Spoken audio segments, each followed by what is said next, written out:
Hi, I'm Julie. I am mom to 11 and we live on a homestead where we produce a lot of our own food. In this video, I am going to be showing you what we're eating for dinner. So it's nothing fancy. It's just very much what do we have in the pantry, in the freezers, what do we have on hand, and we're going to create meals out of that to feed our family of 13. I mixed up some sourdough pasta dough this morning. It's been kind of sitting on the counter fermenting all day. We are now going to roll this out with our pasta roller. Also, I cooked these chicken breasts. I just put a lid on them and a little bit of water. You can see it produced a lot more. They've been kind of simmering for several hours. I'm going to let these cool now so that I can pull the meat off the bone and chop it up, and then we're going to make a chicken noodle tonight. The first thing I need to do is get these jars out of the way. I pressure canned some black beans today just to fill the pantry shelves, and they've been just sitting on the counter all day, so I'm going to move these out of my way so I can get to work. So this pasta attachment was given to us from a viewer years ago, and it is wonderful. It's the Tree brand. I can see if I can find it, I'll link it, but it's great. So the big trick to it that I found, the thing that helps it the most, is to use a lot of rice flour when you're rolling out your dough, because it helps it to not stick. Rice flour has no gluten and it's so dry that it really helps your pasta to not stick. So I use it liberally. Now, my Azure order is supposed to be bringing more rice flour, and I'm really low on it. So we're going to see how this goes and see what else I can substitute, because I don't really think I have enough to get through the pasta dough like I normally do. Okay, it's worse than I thought. I only have this much left. It's like nothing. So I'm actually going to take some rice and make my own rice flour. So I'm actually going to take some rice and make my own rice flour. Okay, it's grittier than the rice flour that I have, but it's not too bad. So we'll see how it does.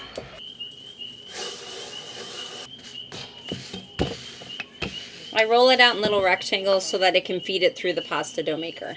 So I'll make a bunch of rectangles and then move on to the next step. Sometimes I have kids helping me, and then we kind of get an assembly line going, but I'm by myself right now. So. Now see, you don't want it sticky at all.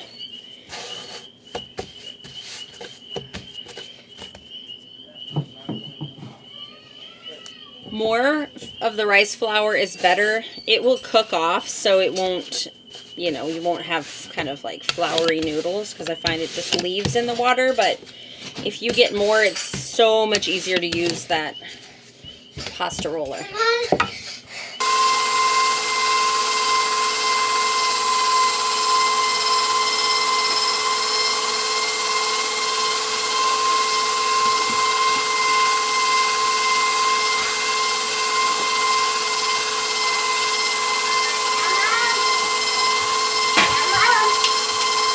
So the rice flour I ground myself was gritty and definitely not as fun to work with, but it worked fine. This is my board of pasta. I'm going to boil some water and we're just going to dump it in fresh. It only takes about 4 minutes to cook. I strained the broth and I'm bringing it to a boil. I sauteed a little bit of chopped garlic, so we're going to do just garlic flavor. I'm going to add salt and pepper, and then once this cooks down a little bit, I'm going to add in equal parts of probably half and half, whatever's in the fridge. I usually just take off some of the cream from the jar for coffee, and then I'll use the kind of half and half next layer for this. And so that will provide our kind of cream sauce to go with this. I chopped up all the chicken, so I had a bunch of chicken here. And I'm going to also add in green onions that I picked from the garden.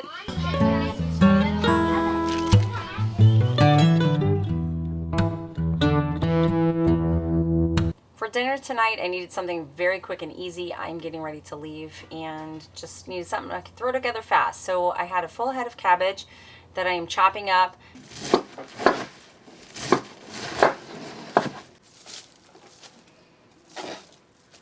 I'm going to steam it in my Dutch oven with a little bit of water, and then add in some lard to saute it and some seasonings, you know, salt and garlic powder, whatever else I pull out there. I'm also cooking some ground beef on the side, and then we'll just throw those two together with a little tomato sauce and call it cabbage and beef. This is like fast food for our family.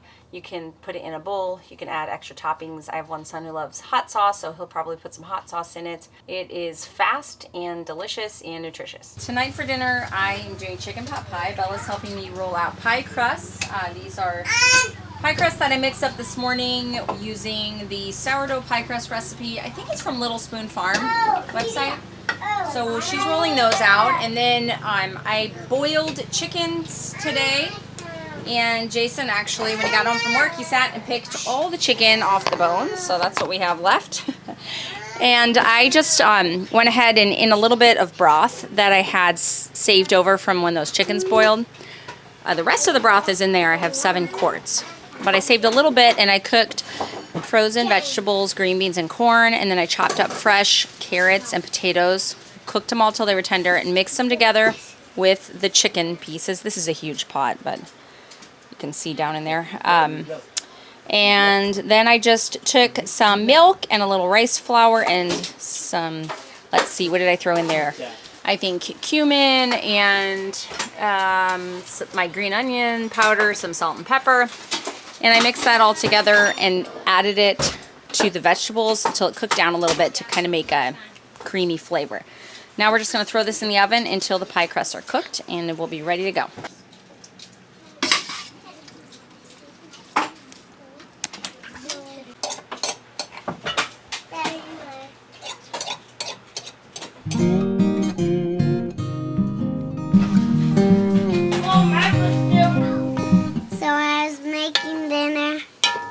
Up here, and I'm just wanting to cook really good, and it's really sizzling. Tonight for dinner, I'm making a really quick meal. I'm using some of that pasta that I got from Aldi. It's the brown rice quinoa pasta, so I'm boiling that, and then I had a leftover pork roast, a pretty large one, so we have plenty of meat for the whole family. Chopping that up, and right now Benjamin is stirring this melted butter and chopped in a whole bulb of garlic, whole bulb. Sauteed that, and we're throwing in some broccoli, some fresh broccoli. Yeah, it's so good. I just want to eat the whole one. Yeah, it looks really good. So the whole pot. We went to a friend's house for dinner, and she sent me home with a bag of the fresh broccoli that she'd put out like a salad bar kind of thing. So I'm using that tonight. And then we're just going to stir in the meat and toss it together with the pasta, and that's it. Quick and easy and on the table. I drained the pasta and added in the broccoli and the roast. Now I'm going to take this pan that I just poured it out of. I'm going to add a cup of broth and a half cup of cream, and I'm just going to reduce that. And I'm going to pour it into here just to add a little bit of a sauce sort of liquid to this. But I tasted it even without it. It's delicious. So this will just add a little bit more moisture, and then we'll be ready to eat. I was thinking some fresh green onions would taste really good tossed in with this. Thought I could just have those there on the side. So I'm going to go out to the garden. It's only in the 30s right now. But underneath all this plastic, I have green onions and chard and kale. So we're just going to get under this, dig some out for dinner. Look at these beauties. Isn't this wonderful? We've been picking off these all winter. So the thing about the produce in the garden is it doesn't really grow in the winter, but whatever growth you had before it got really cold will stay there fresh for the picking. So and then once, once the weather warms up again, you'll get new growth, and these plants will be ready to go instead of having to start from seed. They'll just start growing it. We did have a couple weeks where we had on and off warm weather, and you can see some new growth starting from that, just from those warmer temperatures. These little baby leaves are new growth. And then these will grow, and they will produce all summer. It's really incredible. I kept one alive once until the 3rd year, and then I kind of gave up on it because I got tired of where it was. But just for an experiment, I just let it keep growing and growing and growing, and I would pick and grow, and it just kept on going, and it was good. The longer the more time that passed, the more tough the leaves became, to where the last year I was actually just using it to dehydrate and make like a green onion powder from, but that's still pretty cool.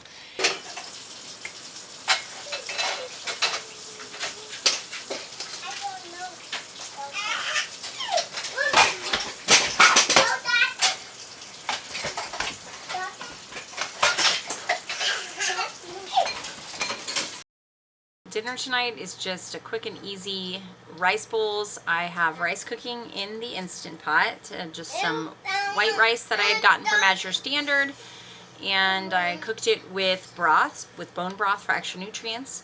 And then here on the stove, I cooked a big pot. I used my Dutch oven and cooked a big pot of ground beef, and I seasoned it with some oregano, some cumin, some salt.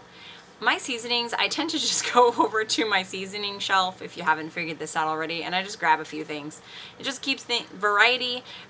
These are herbs that I have actually grown in the garden and dried myself, so you know they still have nutrients that they're adding to your food and flavor as well. Not the cumin, didn't grow that one, but the ones that I can, I do. So anyway, threw that into the pot. That's cooked and ready to go. Now I'm going to just steam these veggies, and I'm just gonna let everybody make their own bowls, throw it all together. They can add whatever toppings they want. I have some grated cheese, you know, different salsas or whatever. Whatever people want from the fridge. It's just gonna be a help yourself kind of meal. Half of my kids are gone tonight at a basketball game, so it's a later than normal dinner. I'm just gonna have this ready when they get home. They can make themselves a bowl and just kind of, you know, come and go with the food tonight. So it's just one of those kind of dinners, but it's how it is sometimes. It's important to put a lid on, of course, when you're steaming these. You're gonna lose all that good moisture you have in there. Tonight I am making a beef stew. I had a lot of the ground beef left, and I had some kale that I picked from the garden. I had a jar of tomato sauce, some beef, chicken bone broth. I also added a box of the gluten-free pasta and 1 block of cream cheese. I also made a sourdough skillet cornbread to go with it, and I can put the recipe for that down below if anybody's interested. It's a good, quick cornbread that uses up sourdough discard if you have a bunch left over like I did.